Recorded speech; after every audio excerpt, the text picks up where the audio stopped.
Je vais revenir sur la dialectique de l'individuel et du collectif.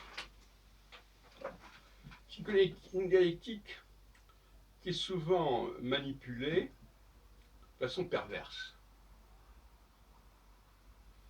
La tentation de se distancer, pour employer l'expression à la mode, de l'espace-temps social.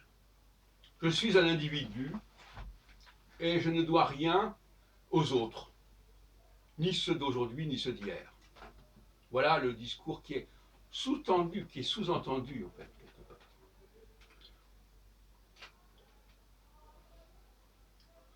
On se désolidarise de la société, de l'histoire. Et comme cette histoire, elle nous parle aussi d'endettement, automatiquement, parce que nous sommes de toute façon endettés par rapport à nos prédécesseurs. Toute la culture que nous recevons, dont nous sommes les héritiers, c'est un endettement. C'est la reconnaissance même d'une dette, quelque part. Et comment nous devons payer cette dette? Nous n'allons pas payer cette dette à des gens qui ont disparu, nous dira-t-on. Mais il y a leurs héritiers, il y a leurs successeurs, il y a la communauté à laquelle ils ont appartenu, et qui, elle, est toujours là. Est-ce que nous avons une dette par rapport à cette communauté?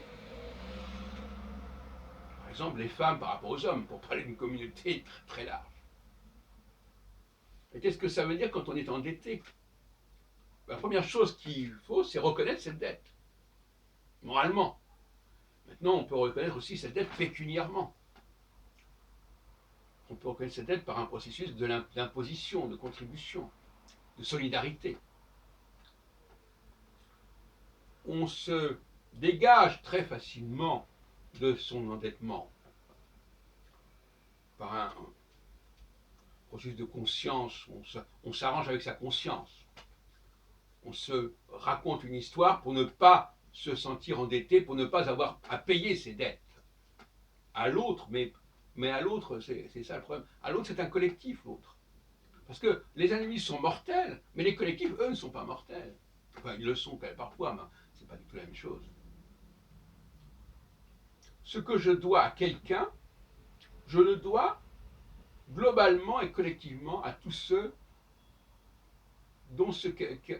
qui sont les héritiers de ce quelqu'un, qui font partie du même ensemble que ce quelqu'un. Je crois que c'est clair que ce soit.